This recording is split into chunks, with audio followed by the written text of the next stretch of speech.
You've learned a lot during the past lessons. New tools, and please forgive me for the self-promotion, better ways to build web applications.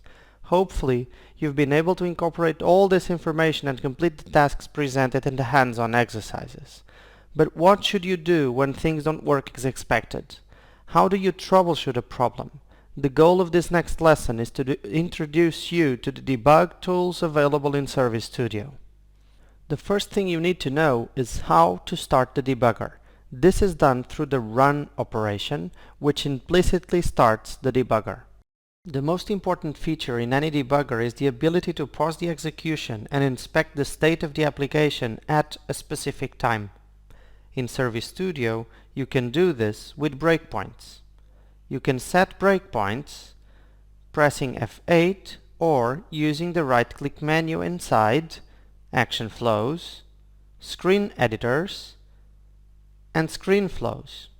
When the execution of your application reaches an element with a breakpoint, the execution pauses. Okay, so far so good. You can pause your application. But what can you do when one of these breakpoints is hit?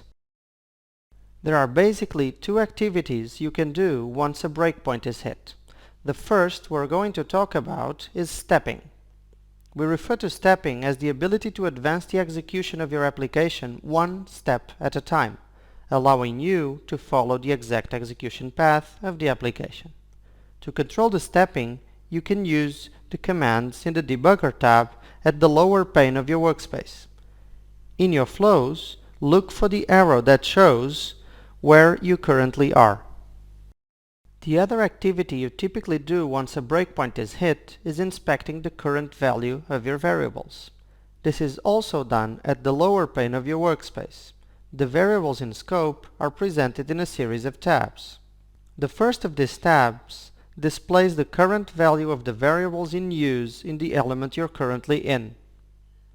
The Locals tab displays all local variables.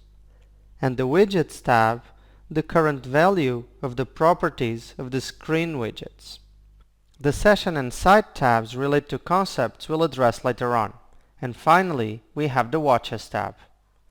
This is a list of variables that you can explicitly choose to watch during the eSpace execution.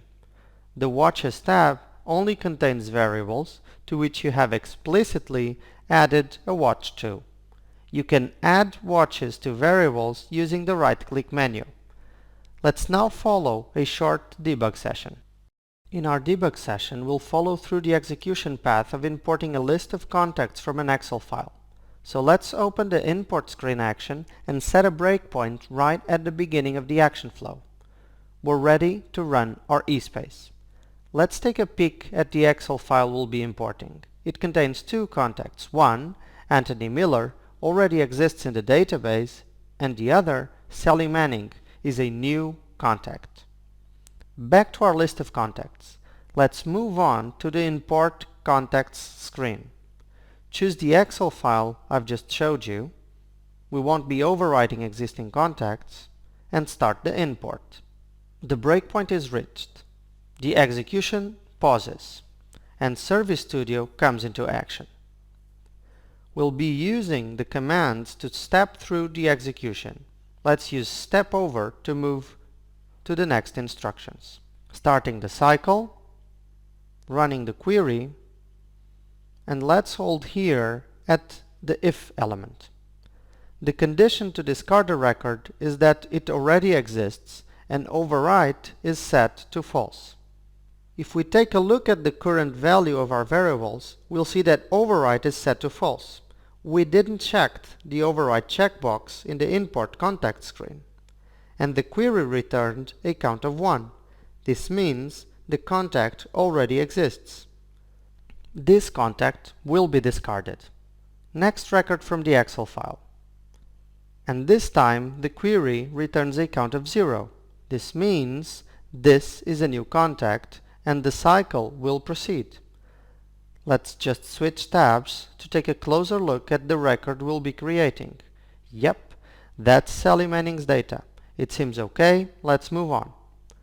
We only had 2 rows in the Excel file, so we should be leaving the for each for now. All done? Let's continue the requests.